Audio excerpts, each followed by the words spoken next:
함께 계신다고 그래가지고 또 이렇게 생각해서는 안 됩니다. 뭐 하나님이 우리와 함께 하시는 것이 그냥 무조건적인 함께 하심이냐? 여러분 또 그렇게 생각하면 안 된다 말씀을 드렸어요. 우리가 하나님과 함께 하시고자 한다면 반드시 해결해야 될 문제가 있다고 말씀을 드렸죠. 어떤 문제를 해결해야 됩니까? 죄의 문제를 해결해야 돼요. 죄의 문제. 그 죄의 문제가 해결되지 않으면 어떤 일이 벌어져요? 죽습니다. 그 사건이 출애굽기 32장에서 34장의 한 사건을 우리들이 봤었죠. 어떤 사건이 있었어요? 황금 송아지 사건이었습니다. 이 황금 송아지 사건은 단순한 협박이 아니었어요. 진짜 그 작동을 하는 거예요. 실제로 하나님은 죄가 있으면 반드시 어떻게 하시더라?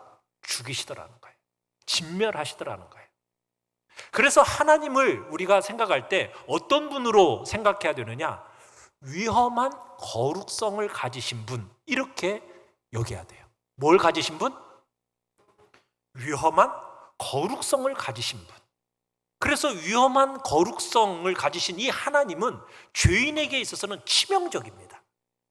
그래서 이 성막은 어떻게 보면 하나님은 죄가 있는 자들과 결코 함께 할 수 없는 분이라는 것을 천명하고 있는 내용이 바로 성막에서 우리에게 가르쳐주고 있는 내용이에요. 자, 그렇다면 과연 이스라엘 백성이 이 거룩하신 위험한 거룩성을 가지신 이 하나님하고 어떻게 관계를 맺을 수 있을까? 어떻게 한 공간 안에 그 하나님과 함께 있으면서도 죽지 않을 수 있을까? 이것을 가르쳐주는 책이 무슨 책이다? 레위기다. 이에 대한 해답을 제공해주는 책이 바로 레위기예요. 절대적이고 위험한 거룩성을 가지신 하나님, 그 하나님과 어떻게 함께 할 수 있을까? 함께 하는 법을 가르쳐 줍니다. 위험한 거룩성을 가지신 그 하나님 앞에서 우리가 죽지 않고 살아가는 법, 그것을 다루고 있는 책이 바로 이 레위기라는 책이라는 거예요. 자, 여러분들, 하나님은 우리가 신약 시대를 살아가다 보니까 하나님에 대해서 너무 위험하다라는 생각을 별로 안 해요. 은혜로운 하나님 하다 보니까 너무 쉽게 가볍게 여기는 경향이 있습니다. 아닙니다. 하나님은 위험한 거룩성을 가지신 분이십니다. 죄인인 우리가 그 위험한 거룩성을 가지신 하나님과 만나고자 한다면, 그분과 교제를 누리고자 한다면 반드시 그분 앞에 설 자격을 갖춰야 되는 거예요. 아무나 하나님 앞에 설 수 없습니다. 그런데 우리 모든 인간은 하나님 앞에 감히 설 수 있는 자격을 갖춘 존재가 있어요, 없어요? 없어요. 죄 많고 흠 많은 우리 인간은 감히 하나님 앞에 설 수가 없습니다. 그래서 하나님이 당신과의 만남과 당신과의 관계의 누림을 위해서 하나님께서 만들어 놓으신 제도가 있습니다. 하나님께 다가갈 수 있도록 허락해 놓으시는 그 제도를 우리에게 만들어 놓으셨다는 거예요. 그 제도가 뭐예요? 제사제도입니다. 제사제도. 이 제사제도를 통해서 우리가 하나님께 다가갈 수 있고 그 하나님과 함께 풍성함을 누릴 수 있는 복된 길이 열려지는 제도가 제사제도예요. 그래서 이 제사는 은혜의 제도입니다. 그래서 우리가 딱 레위기를 들어가는 순간 1장부터 무슨 얘기가 나오고 있어요? 제사제도가 나오는 거예요. 7장까지 제사제도가 나오는데, 여러분 제사제도에는 몇 가지 제사제도가 있었다라고 말씀을 드렸어요? 네, 제가 손을 피고 있잖아요. 5가지 제도. 자, 지난주에는 무슨 제사를 받습니까? 번제. 자, 오늘은 무슨 제사? 소제. 그러면은 3번째, 화목제. 그 다음에 속죄제. 그 다음에 속건제. 이렇게 5가지 제사제도가 1장부터 7장까지 이렇게 쭉 나오고 있어요. 지난주에 우리가 봤던 5대 제사 중에서 번제는 가장 기본적이면서도 중요한 제사입니다. 여러분, 이 번제는 어떤 제사냐? 제물로 드리는 가축의 모든 것을 제단 위에서 태워드리는, 완전히 불살라 바치는 제사가 번제예요. 번제는 전부 남김없이 모두 다 태워드리는 것이 핵심입니다. 자, 여러분, 이 번제가 상징하는 그림자, 뭐에 대한 그림자일까요? 바로 신약의 진정으로 정말 완전하고 귀한 제물이신 예수 그리스도의 제물 되심을 그림자로 표현하는 것이 바로 번제입니다. 하나님의 독생자가 자기 목숨을 우리 대신 내어놓은 그 이룩하신 대속을 바로 보여주고 있는 제사가 번제라는 얘기입니다. 그래서 번제의 제물은 흠이 있으면 돼야 안 돼요. 어떤 흠도 없어야 돼요. 흠도 없는 온전한 짐승만이 이 번제의 제물이 될 수가 있었어요. 그건 무엇을 얘기하는 겁니까? 바로 우리를 대속하신 예수 그리스도가 가장 완전하고 온전한 제물 되심을 상징하는 것이죠. 그 그리스도의 제물 되심을 통해서 우리가 하나님 앞에 설 수 있게 되었음을 보여주는 겁니다. 자, 여러분, 번제를 드리는 절차가 있어요. 번제를 드리는 제물의 절차는 어떻게 하느냐? 자, 예배자가 제물을 가지고 옵니다. 자, 제물을 가지고 제사장 앞에 서서 제일 먼저 뭐를 할까요? 손을 제물의 머리에다가 딱 올립니다. 안수합니다. 그리고 나서 뭘 해요? 자기의 가지고 온, 이 제물을 가지고 온 이유를 제사장에게 이야기를 합니다. 그러면은 그 가지고 온 이유 뭐겠어요? 자신의 죄와 허물을 이 제물에게 뭐 하는 거예요? 옮기는 거예요. 옮기는 거예요. 자신의 죄와 허물이 제사장에게로 옮겨지는 겁니다. 전가 되어진다라고 얘기하는 거죠.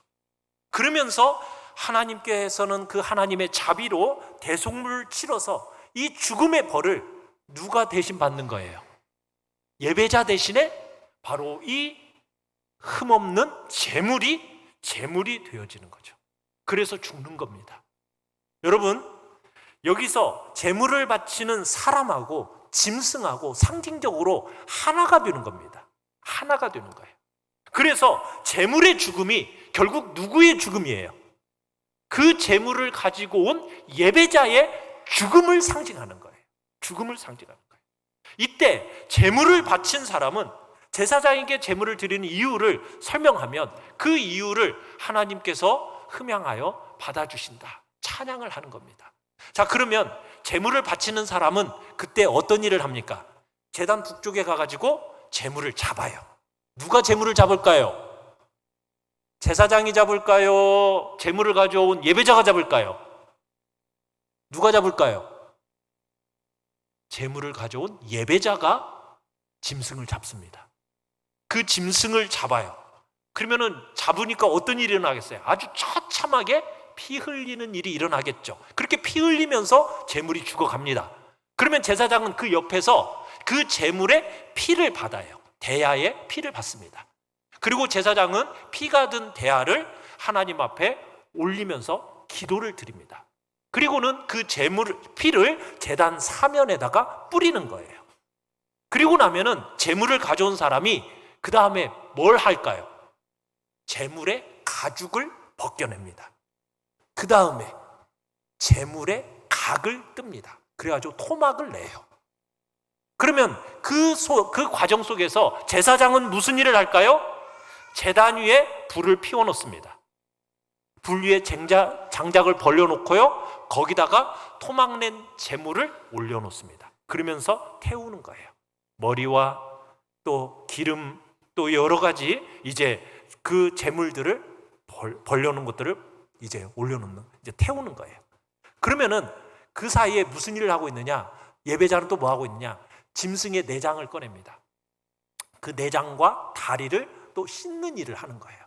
그러면 씻은 것을 가지고 와서 누구에게 드려요? 제사장에게 드려요. 그러면 그 제사장이 내장과 다리를 받아서 제단 불에 태우는 겁니다. 누가 할 일이 많죠? 제사장이 할 일이 많아요? 예배자가 할 일이 많아요? 예배자가 할 일이 많죠. 그러니까 여러분 예배 드릴 때 그냥 여러분들이 할 일이 많게 예배를 드리셔야 돼요. 여러분 마음을 다해서 여러분 예배를 드려야 돼요. 그냥 편안한 마음으로 관객처럼 여러분들이 예배를 드리면 돼요, 안 돼요? 안 돼요. 자, 제물이 태워서 바쳐지면은 그것을 하나님이 향기로운 냄새다라고 얘기를 하십니다. 여러분, 향기라는 말이 영어로 뭐라고 하냐면 아로마라고 그래요. 아로마라는 말 혹시 많이 들어보셨죠? 이게 향기입니다. 향기. 여러분, 인류의 죄를 속하기 위하여 자신의 몸을 희생하신 예수님의 모습이 바로 하나님께 향기로운 아름다운 향기라는 거예요. 그렇게 해서 하나님께 기쁘심이 되는 겁니다. 여러분, 그것이 사도 바울이 이렇게 증언을 했어요. 에베소서 5장 2절 우리 같이 한번 읽어보겠습니다. 시작. 그리스도께서 너희를 사랑하신 것 같이 너희도 사랑 가운데서 행하라. 그는 우리를 위하여 자신을 버리사 향기로운 제물과 희생 제물로 하나님께 드리셨느니라. 그는 우리를 위하여 자신을 버리사 뭐가 되셨다고요? 향기로운 제물이 되셨고 희생 제물로서 하나님께 드려지셨다라는 거예요. 여러분, 예수님은 자신을 버리신 향기로운 제물이십니다. 그렇게 하나님께 드려지셨다라는 거예요. 번제 속에서 바로 이 표현이 보여지고 있는 거예요. 이 번제가 향기로운 제물이었던 예수님을 보여주고 있는 거죠.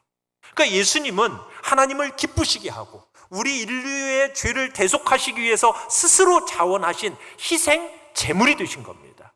자신의 인생의 절정에 있어서 가장 순수하고 거룩하고 아름다운 자신의 이 모습을, 제물을 하나님께 드리심으로 자신의 번제 제물로서의 모습을 우리는 이 레위기 1장 속에서 예수 그리스도의 향기로운 제물과 그분의 희생 제물의 모습을 볼 수 있는 것입니다. 자, 1번을 같이 한번 읽어보겠습니다. 1번입니다. 시작. 물질의 증표를 드림으로써 헌신을 증거하기 원하시는 하나님. 자, 하나님이 뭘 원하신다고요? 물질의 증표를 드림으로써 헌신을 원하신다. 여러분, 오늘 본문 1절과 2절을 다시 한번 읽어보겠습니다. 오늘 레위기 2장 1절 2절입니다. 시작.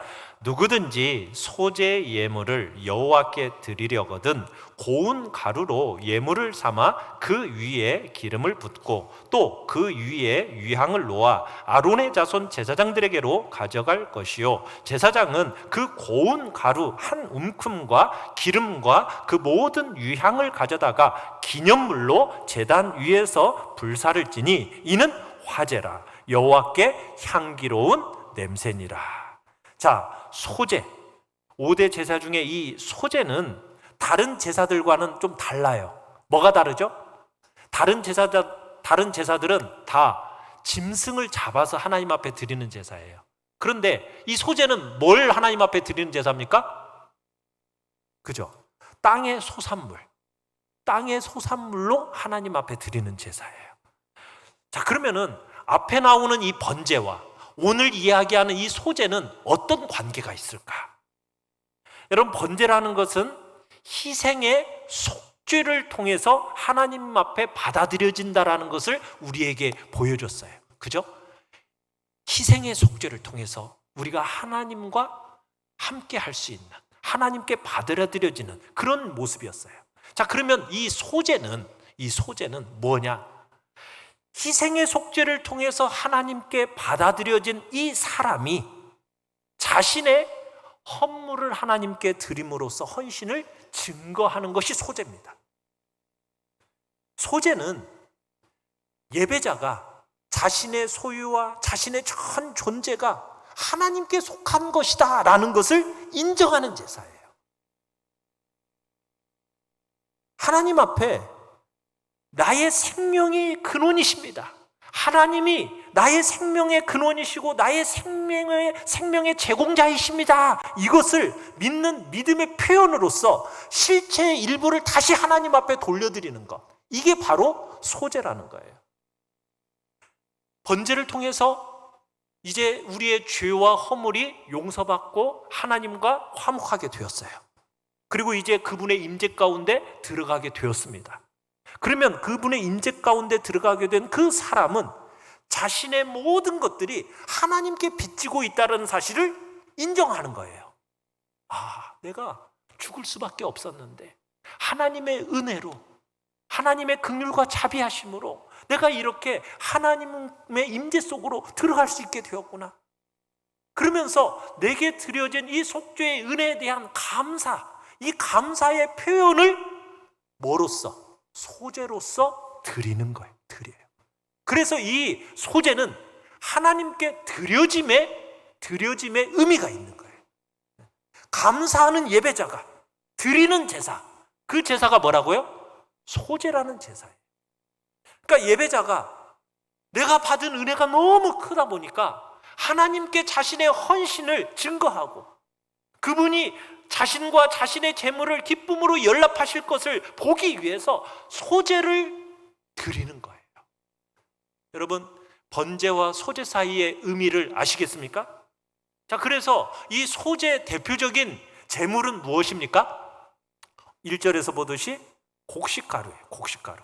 이제 1절에서 고운 가루라고 표현되어 있는데, 자, 이 소제에는 4가지가 들어갑니다. 4가지가. 자, 뭐뭐 들어가는가요? 한번 찾아보세요. 첫 번째, 고운 가루. 두 번째, 뭐가 들어가죠? 기름. 또 그 다음에 유향. 4가지라고 그랬어요. 하나를 더 찾아보십시오. 거기는 안 나와요. 자, 13절로 가야 돼요. 뭐가 있어요? 소금이 쳐져야 돼요. 소금. 이 4가지입니다. 이 소제는 기본적으로 이 4가지가 들어가요. 그런데 이 소제가 쌀까요? 비쌀까요? 싸요? 비싸요? 비쌉니다. 왜 비쌀까요? 여러분, 여기서 사용되는 고운 가루가요, 고급스러운 요리 재료예요. 오늘날은 빻는 것이 너무 쉬우니까 그냥 우리가 쉽게 고운 가루를 먹지만, 과거에는 이거 고운 가루를 먹는다라는 것은 정말 고급스러운 음식이었어요. 그래서 하나님 앞에 여러분 고운 가루를 드린다라는 것은 굉장히 비싼 거예요. 거기다 유향이라는 것도 상당히 비싼 겁니다. 그러면 여기서 얘기하는 것처럼, 우리가 지난주에 봤던 것처럼 번제의 경우와 마찬가지로 소제 역시 하나님과의 관계는 어떤 것이다? 귀한 것이다라는 것을 보여주고 있는 거예요.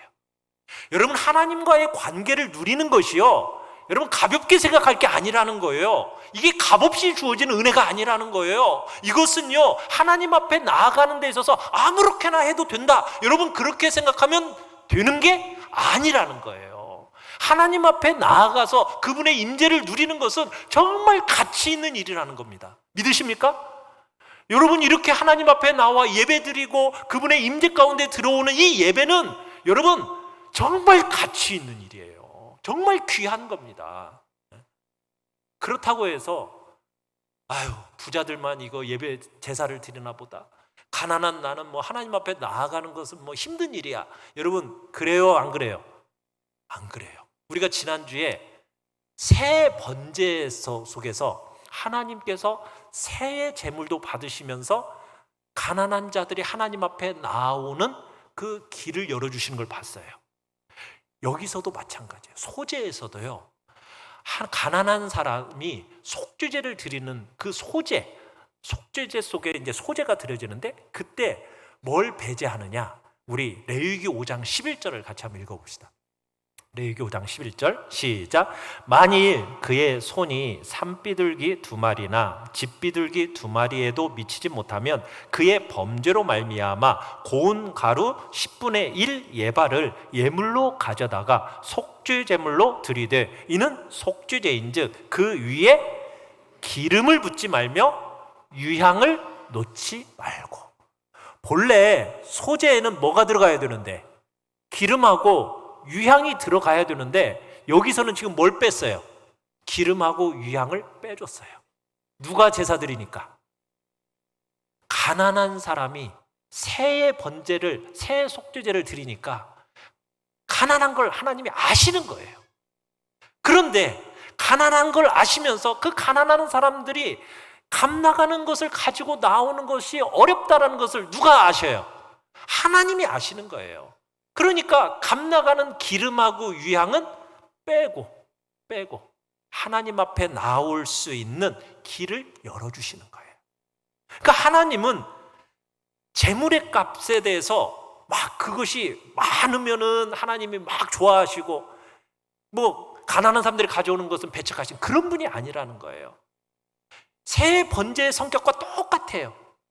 재물의 값을 감당할 수 없는 사람이라도 하나님께 나아가고자 하는 그 열망이 있다면 기꺼이 나올 수 있도록 배려해 주시는, 하나님은 배려하시는 분이라는 거 믿으십니까?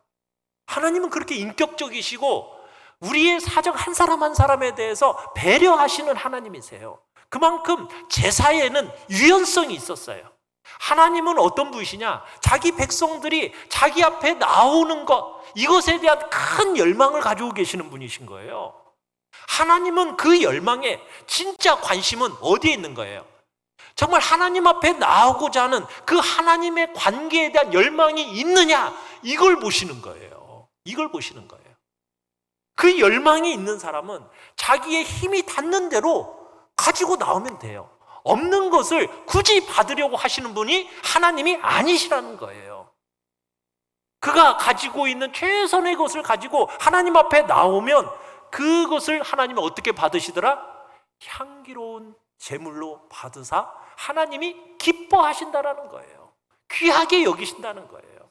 그래서 제사의 중요한 메시지 중에 하나는 뭐냐? 하나님과의 관계는 아주 소중한 거라는 거예요. 그 소중한 관계를 너희들이 얼마나 열망하면서 내게 나오기를 원하느냐, 이 속에서 우리는 제사의 본질을 찾아야 되는 것입니다. 그것 때문에 여러분, 하나님과 관계되는, 방해가 되는 그런 것들, 그런 것이 있어서는 안 된다는 것을 우리에게 가르쳐주고 있는 거죠.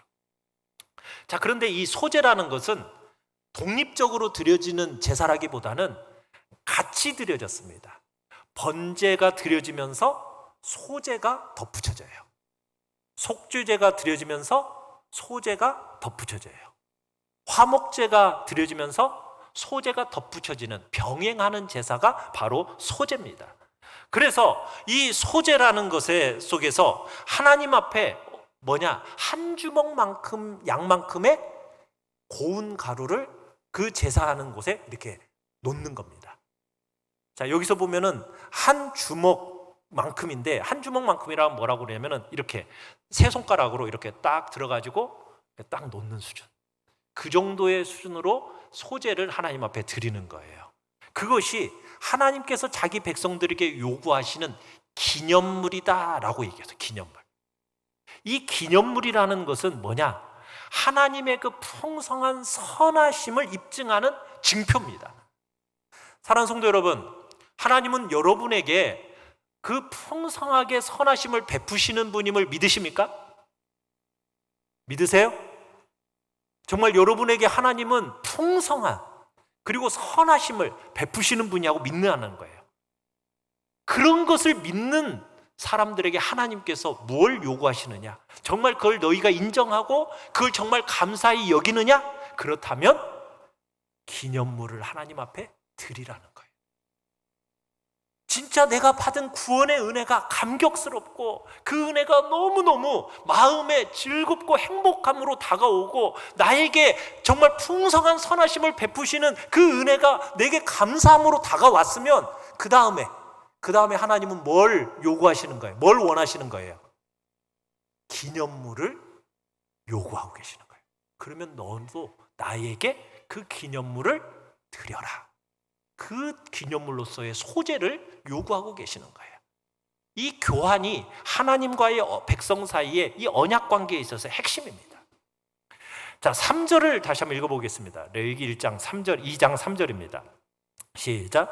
그 소제물에 남은 것은 아론과 그의 자손에게 돌릴지니 이는 여호와의 화제물 중에 지극히 거룩한 것이니라. 자, 소제에서 한 예바, 또 예바의 10분의 1을 딱 가지고 와요. 그러면은 소제로 드려지는 것은 양이 얼마만큼 돼요?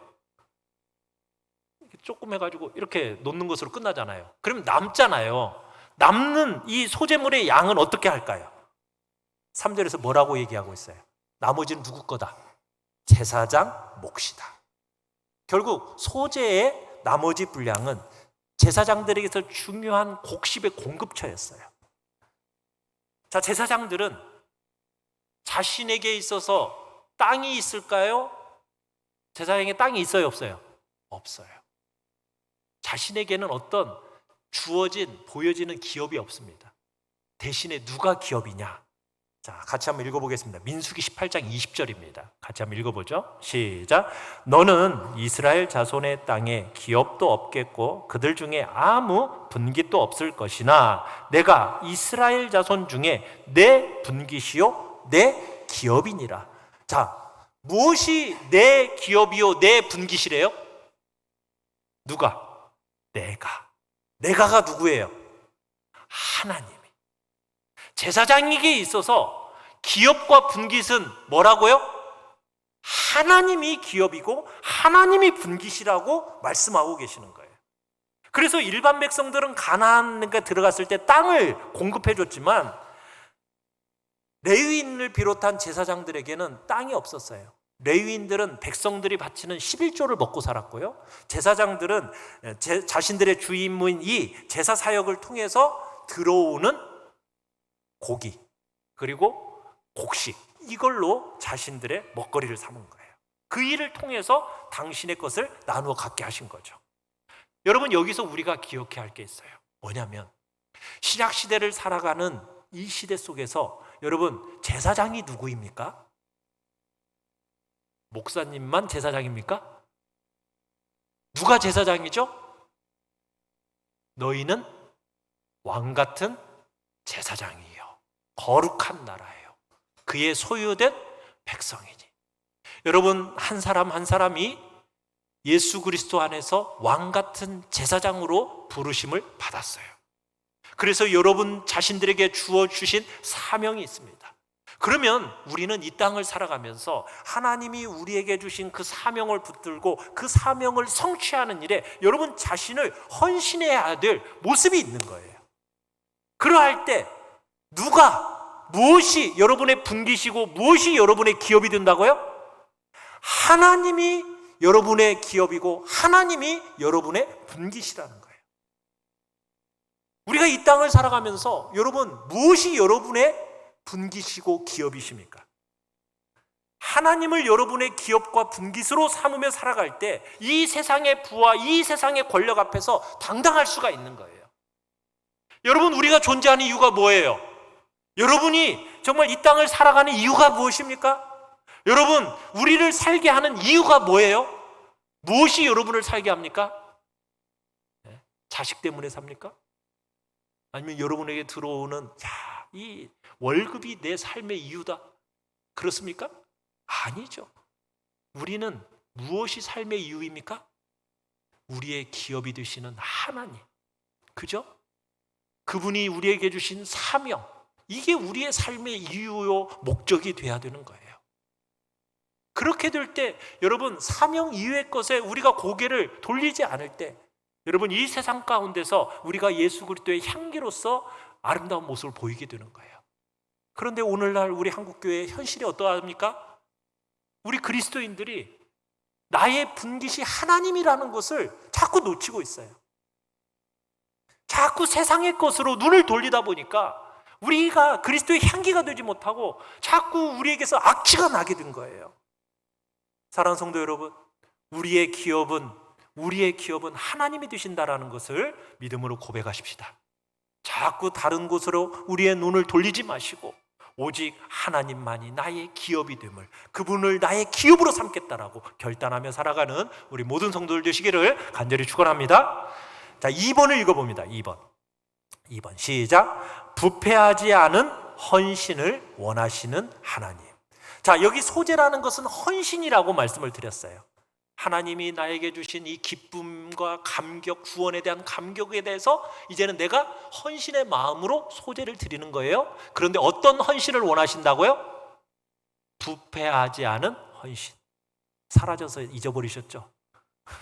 무슨 헌신? 부패하지 않은 헌신. 자, 그게 어디에 나오느냐? 11절로 읽어봅니다. 11절 시작. 너희가 여호와께 드리는 모든 소제물에는 누룩을 넣지 말지니 너희가 누룩이나 꿀을 여호와께 화제로 드려 사르지 못할지니라. 자, 여기서 절대로 첨가해서는 안 될 두 가지를 얘기하고 있죠. 뭘 첨가해서는 안 된대요? 누룩과 꿀. 누룩과 꿀이에요. 자, 번제단에 불살라서 하나님께 드리는 소제, 이 고운 가루에 뭘 섞어서는 안 된다? 누룩과 꿀을 섞는 것을 금지시키고 있어요. 왜 누룩과 꿀을 넣지 말라고 했을까요? 누룩과 꿀을 넣으면 이 고운 가루가 어떻게 되겠어요?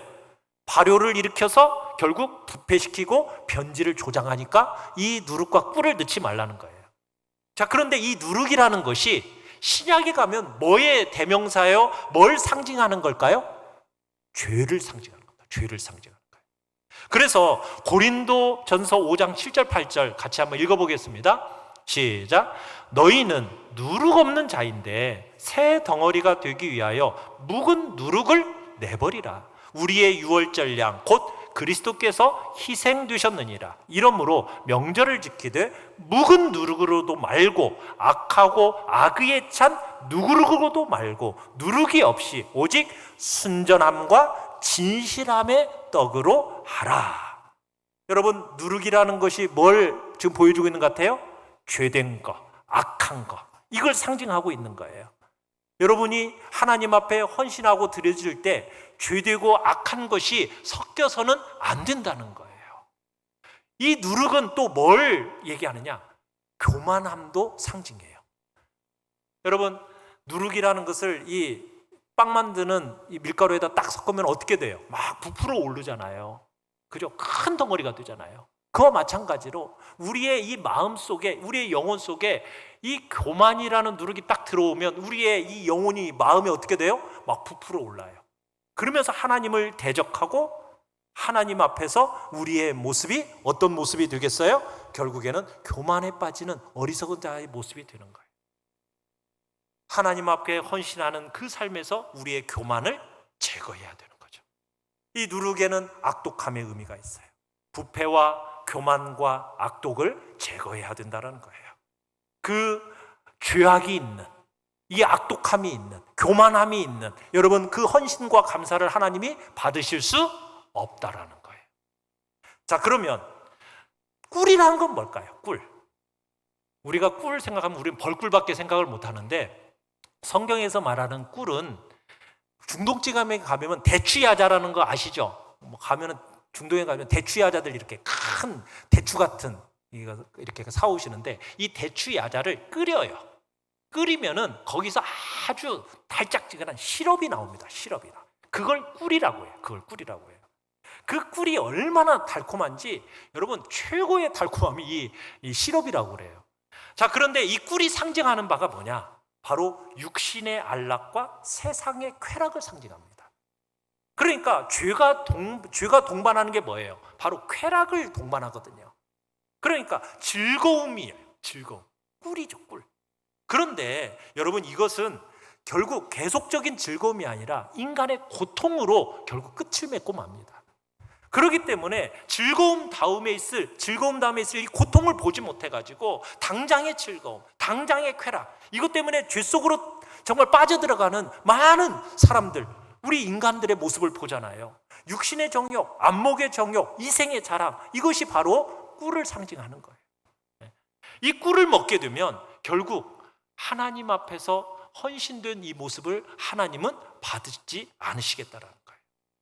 사랑하는 성도 여러분, 우리의 삶에 있어서 하나님을 향한 정말 헌신의 마음을 갖는다면 무엇을 제거해야 되겠습니까? 누룩과 같은 죄와 악독, 교만함, 이것들을 제거해야 되겠어요. 육신의 정욕, 안목의 정욕, 이생의 자랑과 같은 그런 삶의 즐거움, 세상의 안락과 쾌락을 제거해야 될 겁니다. 하나님은 그것을 원하는 제사, 소제를 원하시는 거예요. 세 번째입니다. 3번을 읽어보겠습니다. 시작. 언약에 충실할 것을 요구하시는 하나님. 자, 어떤 하나님이라고요? 언약에 충실할 것을 요구하시는 하나님. 13절을 읽겠습니다. 13절. 시작. 내 모든 소제물에 소금을 치라. 내 하나님의 언약의 소금을 네 소제에 빼지 못할지니 네 모든 예물에 소금을 드릴지니라. 자, 소제물에서 절대로 빠지지 말아야 할 첨가물 뭐예요? 소금이에요, 소금. 왜 소금을 치게 하셨을까요? 맛나라고? 맛을 위해서 했을까요? 그건 아니죠. 하나님이 좀 짭짤한 맛, 좀 맛 들어간 그 소재물을 원하셔서 소금을 원하셨을까요? 아니에요. 여기서 보시면은 무슨 소금이라고 되어 있어요? 하나님의 언약의 소금 이렇게 되어 있어요. 그러니까 여기서 지금 소금이라는 것의 의미를 한번 생각해 볼 때가 있어요. 여러분, 소금을 불에 태우면은 소금이 태워지나요? 안 태워져요. 세월이 지나면 소금의 맛이 변질하나요? 변하지 않아요. 그래서 고대에는 계약을 체결할 때 체결한 당사자들이 함께 만나서 계약을 체결한 다음에 소금을 각자 먹었다고 그래요. 왜? 이 계약은 지속될 것이다. 변하지 않을 것이다. 변개치 않을 거다. 이걸 다짐한다라는 표현 속에서 소금을 먹었던 거예요. 자, 여기서 지금 하나님께서 모든 소재물에다가 뭘 쳐라? 하나님의 언약의 소금을 치라는 거예요. 무슨 얘기예요? 하나님은 자기 백성들에 대해서 정말 약속하신 것을 어기시는 법이 없으신 신실한 분이다. 하나님이 인도하시는 그 인도하심에 대해서 절대로 변함이 없다. 이것을 확증하는 표시로서 소금을 드리는 거예요. 하나님과 맺어진 언약은 변함이 없습니다. 영원합니다. 하나님께서 자기 백성에게 베푸신 구원과 보호와 약속은요, 어떤 일이 있어도 결코 변하지 않습니다. 믿으십니까? 세상 모든 사람이 바뀌고 이 세상이 바뀌는 그런 상황이 온다 할지라도 여러분, 하나님의 언약만큼은 절대로 변하지 않는다는 거예요. 왜? 하나님은 영원히 변치 않는 분이시기 때문이에요. 그래서 하나님이 이스라엘 백성과 언약을 맺을 때 소금 언약이라는 표현을 써요. 소금 언약. 변함없는 그 언약을 내가 계속 지켜나가겠다라는 그런 표현으로서 언약을 맺을 때 이 언약은 절대로 변하지 않는다라는 소금 언약이라는 표현을 쓰고 있는 거예요. 그래서 하나님께서 이 모든 소재물에다가 자신의 변함없으신 당신의 언약임을 불변하심을 확증하는 소금을 칠하는 거예요. 소금을 칠하는 거예요.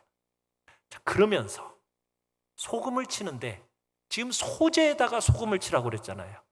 그러면 언약에 신실하신 정말 충성 변함이 없으신 그 하나님에 대해서 우리의 충성은 어떠해야 될까요?